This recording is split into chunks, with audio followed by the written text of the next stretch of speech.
noite. Mais uma vez estamos juntos para adorar o nome do nosso Senhor e é uma alegria poder estar com vocês. Vamos celebrar ao Senhor nesta noite com muita alegria no nosso coração, com muito entusiasmo. Vamos declarar ao Senhor que Ele é um Deus maravilhoso e aclamar. Quando a gente fala aclamar, significa que você está reafirmando, você está elogiando o nosso Senhor, mas também você está reafirmando que Ele é o Deus Todo-Poderoso. E é isso que vamos fazer neste momento. Cante conosco, aclame ao Senhor.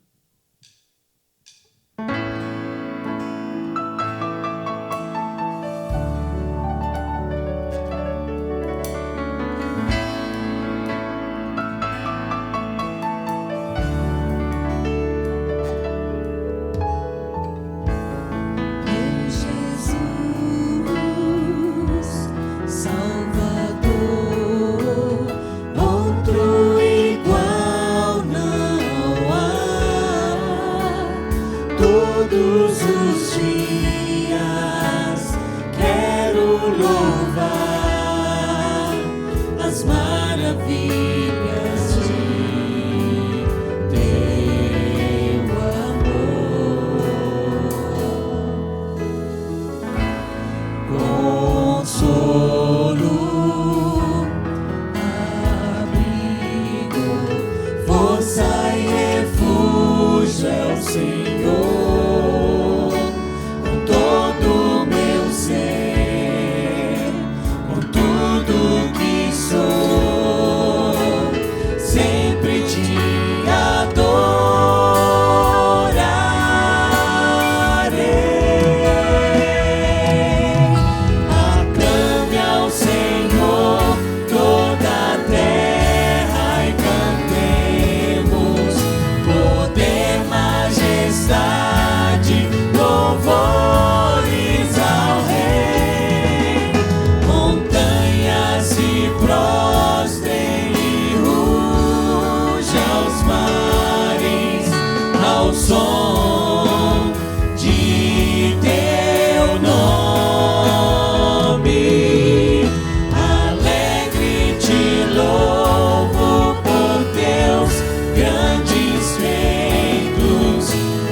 nós te agradecemos, Senhor, porque podemos confiar nas tuas promessas, Pai. Nós sabemos que incomparáveis são as tuas promessas. E nós te agradecemos por todo o cuidado que o Senhor tem conosco, por todos os momentos que o Senhor tem nos livrado e nos guardado, Pai. Nós te agradecemos por cada família da Pibel que o Senhor está protegendo, Pai. Nós sabemos que sem Ti nada somos. Por isso, ó Deus, colocamos agora diante do Senhor, porque só o Senhor é o nosso consolo, é o nosso abrigo, é o nosso refúgio, Pai. Em Ti nós depositamos totalmente a nossa fé. E não há outro, não há ninguém em que podemos confiar. Por isso, ó Deus, todo louvor e toda honra e toda glória seja dadas a Ti, Pai. Essa oração que fazemos no nome do Senhor Jesus. Amém.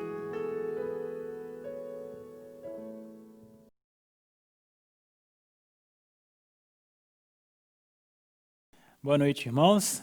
Graça e paz da parte do nosso Senhor Jesus Cristo. Nós continuaremos cultuando ao nosso Deus por meio da leitura da sua palavra e da pregação dela. Eu convido os irmãos a abrirem suas Bíblias na segunda carta de Pedro, capítulo 1, versículo 5.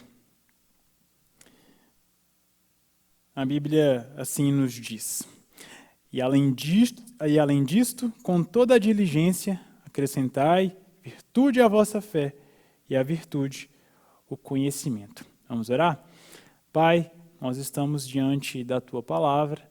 Nossa oração é para que o Teu Santo Espírito possa falar aos nossos corações, nos levando não apenas a ouvi-la, mas a colocar em prática, Deus, tudo aquilo que o Senhor tem a nos ensinar. Em Cristo Jesus, nós oramos. Amém. Hoje, na parte da manhã, nós demos início ao nosso tema Frutificando em Cristo, partindo a partir do texto que se encontra em 2 Pedro. E a nossa série, ela continua tendo como ponto inicial aquilo que é fundamental na vida de todo cristão, ou seja, a fé. Começaremos dela, pois o próprio apóstolo Pedro assim o faz. Ele dirige sua carta, conforme o primeiro verso nos apresenta, àqueles que receberam a preciosa fé. E ele repete essa fé agora no versículo 5. Antes de vermos como o cristão frutifica em Cristo através da fé, esse é o tema da nossa mensagem, frutificando através da fé. Então, antes de vermos como o cristão ele frutifica através da fé, é importante nós entendermos o que é a fé. E para começarmos a entender o que é a fé, nós vamos começar a partir do que não é fé. O que não é fé? Fé não é apenas uma aceitação intelectual de alguma ideia ou teoria sobre Deus. Se o que nós chamamos de fé em Cristo significa não ligar a mínima para o que ele diz, então não se trata de fé alguma. E é importante destacar isso porque nós vemos exemplos na Bíblia de fé, mas uma fé que não nos leva a estar conectados ao que Deus nos ensina. Tiago dá exemplo disso quando ele diz lá em Tiago 2,19: Tu crês que há um só Deus? Fazes bem. Os demônios também creem e tremem. Mas os demônios trabalham num sistema que é contrário à vontade de Deus. Portanto, o conhecimento acerca de Deus não os leva a se submeterem à vontade de Deus. E esse é um perigo que precisamos nos atentar. Simplesmente ouvir falar sobre Deus e ter isso em nossa mente não significa ter fé. O que mais também não é fé? Fé não é a ausência da razão em todos os momentos. Nós tendemos a acreditar que a razão está em oposição à fé. Ora uma pessoa age pela razão, ou ora ela age pela fé. Acontece que a fé, ela jamais exclui a razão. O que a fé nos ensina acerca da razão é que a razão está submissa à fé. A fé, ela tira do trono a razão, e ela também faz isso com as emoções. Mas emoções, a emoção e a razão não são coisas das quais nós devemos simplesmente ignorar. Mas a fé, ela é superior a todas essas demais características, tanto da razão quanto da fé, quanto da razão quanto da emoção. A Bíblia nos convida a ter um ponto de partida. Então ela nos mostra quem é Jesus. E conhecendo quem é Jesus, ou seja, assimilando isso de forma racional, nós cremos nele. Assimilando de forma racional qual é a obra de Cristo, nós cremos nessa obra. O que ele nos pede, nós também assimilamos isso por meio da nossa mente. Se a Bíblia nos ensina que aquele que crê tem a vida eterna, logo a salvação está ligada a crer. Tudo isso é feito por meio desse processo racional. Portanto, a fé ela não é a ausência da razão. Deus usa dessa razão para que assim a gente possa conhecê-lo de maneira mais plena, mais completa. O que mais a gente pode chamar de não fé, né? Uma não expressão de fé? Fé não é falta de consentimento. Não podemos dizer, por exemplo, eu creio, mas eu não concordo com o que Deus fala. Eu creio nele, eu creio no que as Escrituras ensinam, mas eu não concordo. Crer parte da ideia de aceitar a palavra recebida como o melhor, como aquilo que é correto, mesmo que nós não entendamos perfeitamente. Pode ser que algumas coisas que a Bíblia nos traz, essas coisas elas não sejam inicialmente compreendidas. Mas, se nós aceitamos a Cristo como o nosso Senhor, entenderemos que aquilo é o melhor, pois a vontade dele é boa, perfeita e agradável, mesmo quando nós temos dificuldade de entender. Mas nós aceitamos, nós consentimos com aquilo. Não é da intenção de Deus que o obedeçamos dizendo, eu não concordo, mas como eu tenho muito medo do que Deus vai falar, medo do inferno, medo do que as outras pessoas vão achar, eu vou aceitar. Isso é um perigo porque nós, enquanto cristãos, temos um senso de responsabilidade e isso precisa estar sempre presente em nós. Na queda, Adão tentou jogar a sua responsabilidade, o seu erro para Eva, dizendo, foi a mulher que tu me destes.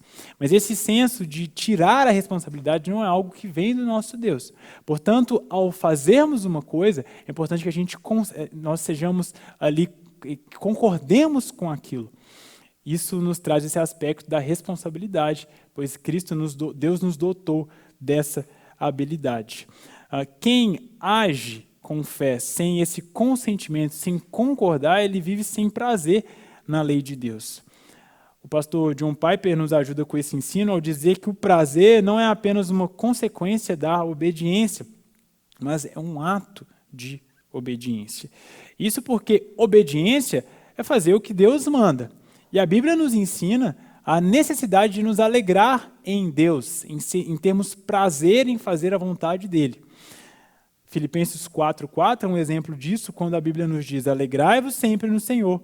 Outra vez digo, alegrai-vos. Esse prazer vem a partir do consentimento de concordar com Deus. Tendo dito, então, o que não é fé, o que a Bíblia nos ensina, então, acerca da fé?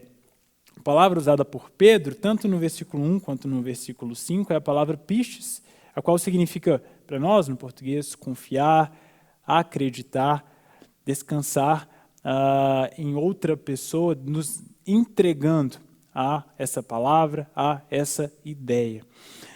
No caso de nós, enquanto cristãos, é confiarmos, depositarmos a nossa vida em Deus. Essa é a mesma palavra que nós encontramos, por exemplo, em Hebreus 11, versículo 1, quando o autor de Hebreus nos diz, ora, a fé é a certeza daquilo que esperamos e a prova das coisas que não vemos. É a mesma palavra que encontramos em Hebreus 11, 6. Sem fé é impossível agradar a Deus. É a mesma palavra que a gente encontra em Romanos 10, 17. A fé vem pelo ouvir a palavra de Deus. E muitos outros textos nós encontramos essa mesma palavra. Nós poderíamos aqui trazer definições que não se excluem, mas elas complementam umas às outras.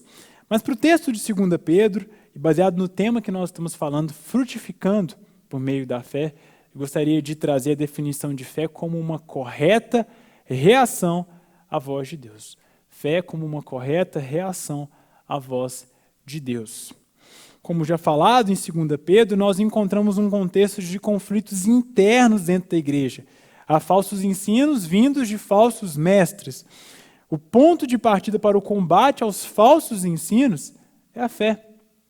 Ou seja, uma reação correta à voz de Deus.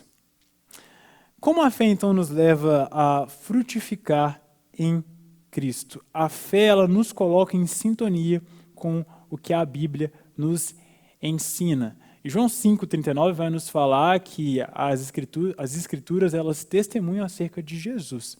Portanto, conhecer a Cristo passa por nos aplicarmos a conhecer também a palavra. A fé nos coloca em sintonia com o que a Bíblia nos ensina. Por que é importante a gente destacar isso como nosso primeiro ensinamento aqui em relação à fé?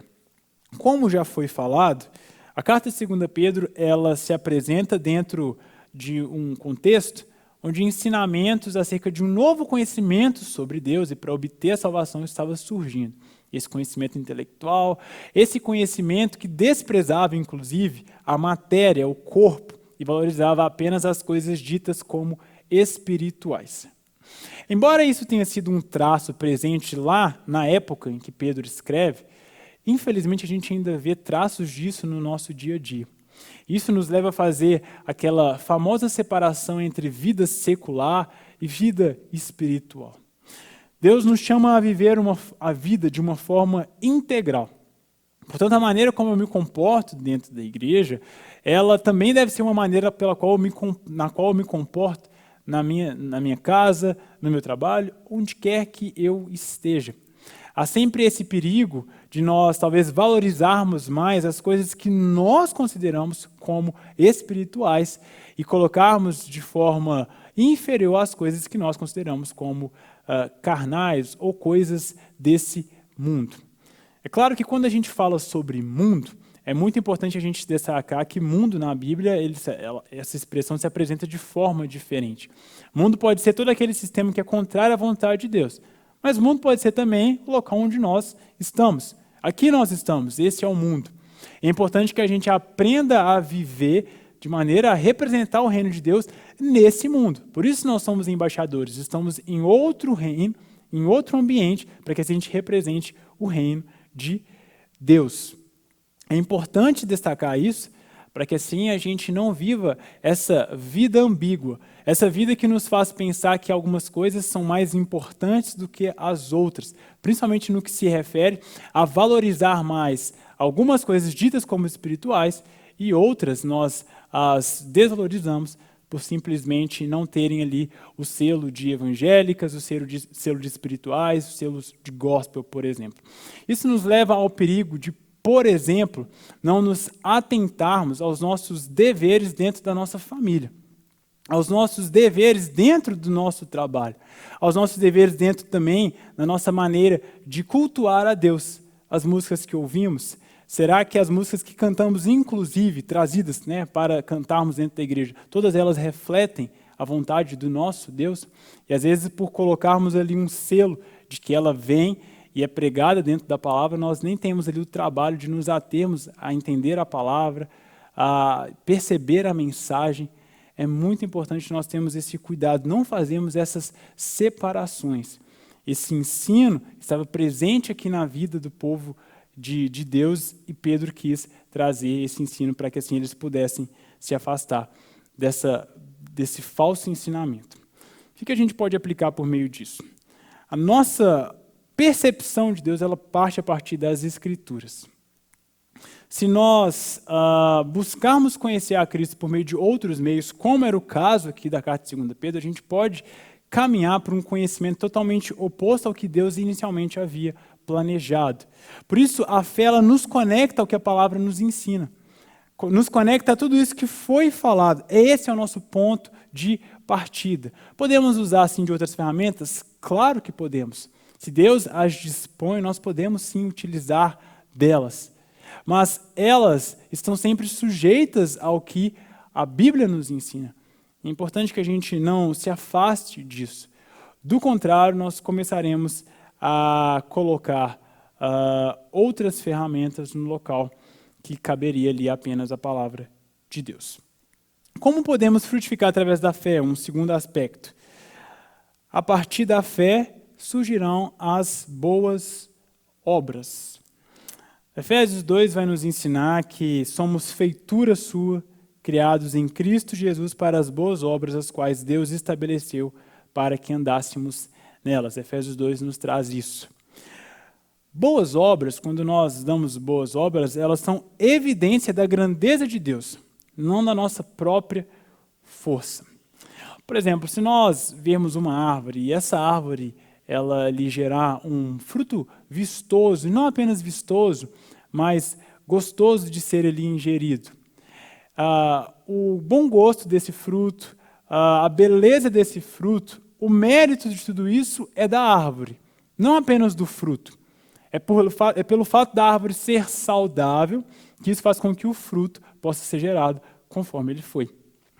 Quando nós damos boas obras, isso é um reflexo da fé de Deus, da fé em Deus que há em nós. E é muito importante a gente se atentar a isso, para que a gente não pense que aquilo que a gente faz é uma força que vem pelas nossas próprias condições, nossas próprias percepções.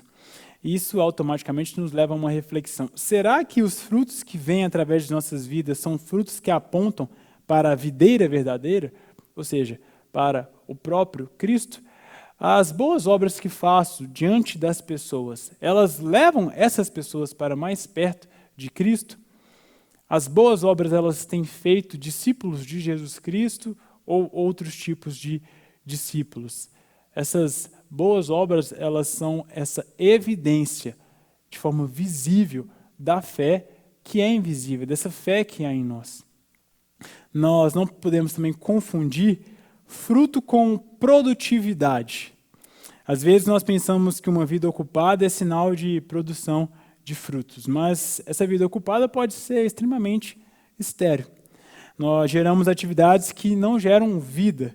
Um bom fruto tem uma semente que gera outros frutos. Nós somos salvos para andar nas obras que Deus preparou. Daremos fruto à medida que confiarmos e reagimos corretamente à voz de Deus. A fé, ela nos conecta a esses frutos. E falando sobre frutos, esses frutos que vêm por meio da fé, é importante nós nos lembrarmos também que o fruto ele vem no tempo de Deus. Afinal, é da videira que sai o verdadeiro fruto. A Bíblia nos ensina isso em João 15, no Salmo 1. O salmista nos ensina que o homem bem-aventurado, ele dá fruto no tempo certo. O crescimento do fruto, ele é trabalho de Deus. Então, essa fé que Deus opera em nossas vidas, que nos leva a dar frutos, se esses frutos vêm do próprio Deus, o tempo para o crescimento desses frutos é um tempo que vem mediante a vontade de Deus. Paulo nos lembra isso lá em 1 Coríntios, ao dizer que nós plantamos e regamos, mas é Deus quem dá o crescimento. Isso é importante para que na nossa busca por expressar a fé em Deus, e nós expressamos ela no nosso dia a dia, é importante para que nós aquietemos os nossos corações. Talvez você esteja pregando o evangelho para alguém na sua casa, para alguém no seu trabalho, e muitas vezes parece que essa mensagem ela não surte efeito algum, ela não tem nenhum fruto. Mas o nosso papel é plantar, o nosso papel é regar, mas quem dá esse crescimento é o próprio Deus no tempo dele. Portanto, não precisamos nos desesperar e muito menos desanimar. O que Cristo pede é para que tenhamos em mente que o fruto que vem dele cresce no tempo certo.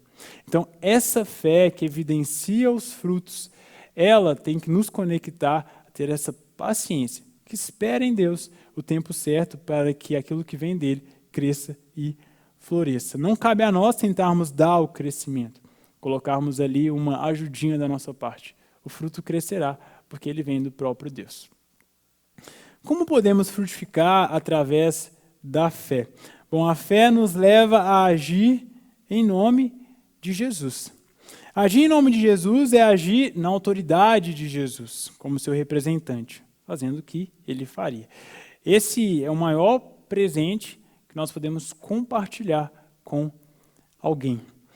Pedro nos lembra que ele está prestes a morrer. Se nós lermos a segunda carta de Pedro, nos versos 14 e 15, Pedro nos diz: sabendo que brevemente devo deixar este meu tabernáculo, assim como nosso Senhor Jesus Cristo me mostrou.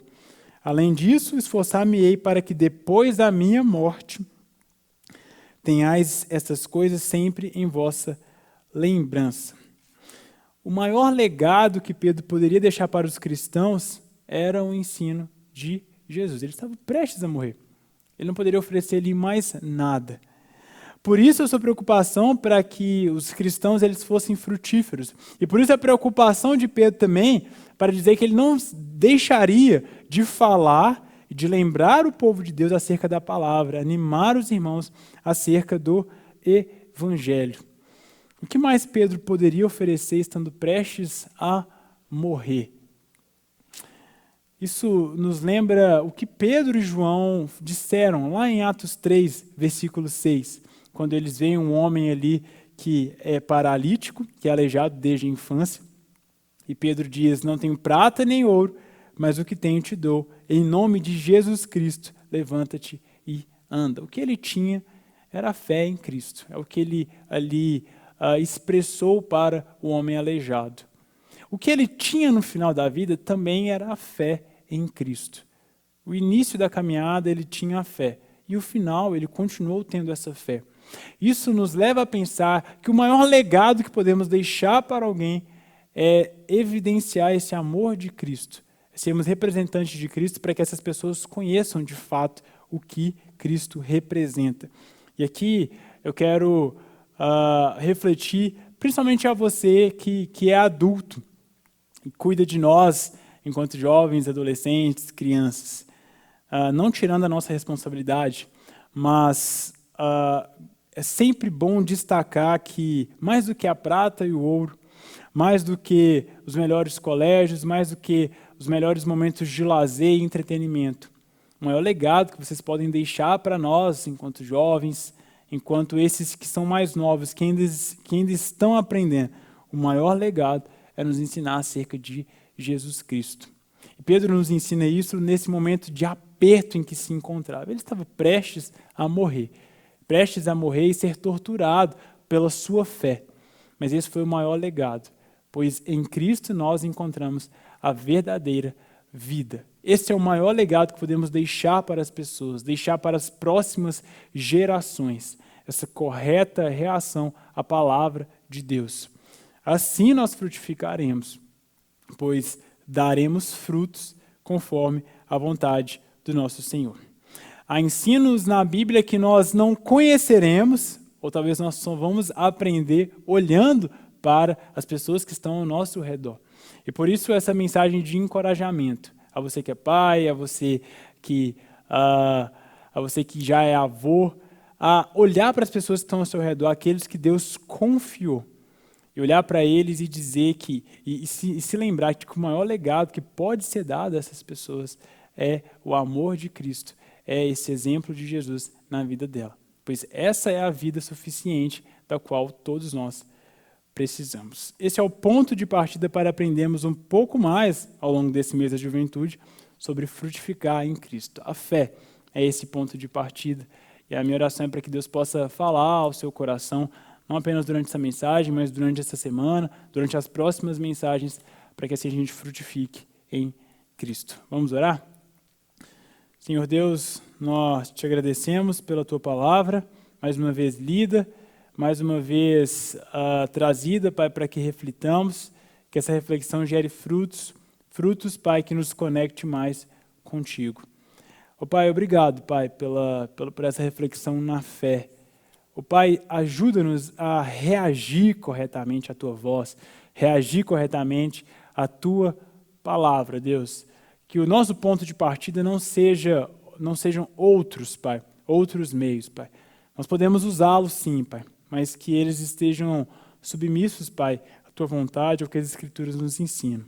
Nos ajude, Pai, a agirmos em nome de Jesus, como representantes, Pai, de Jesus Cristo, Pai, para que esse seja o maior legado que deixemos para as pessoas, a maior oferta, o maior presente que as nossas vidas, Pai, ofertarão aos que estão ao nosso redor, Pai. Continua cuidando de nós, que nas próximas mensagens o Senhor continue, Pai, falando aos nossos corações. Nós oramos em nome de Jesus. Amém.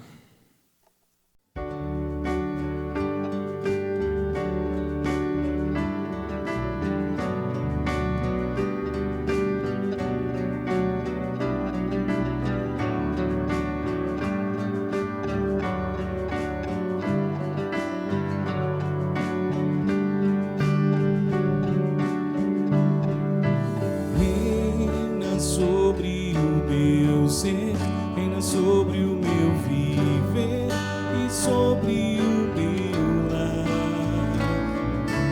És o autor da criação, o motivo da canção que estou a cantar. És a vida, és a glória, o Cordeiro de Deus Pai, o pão vivo, sangue puro, a estrela da manhã.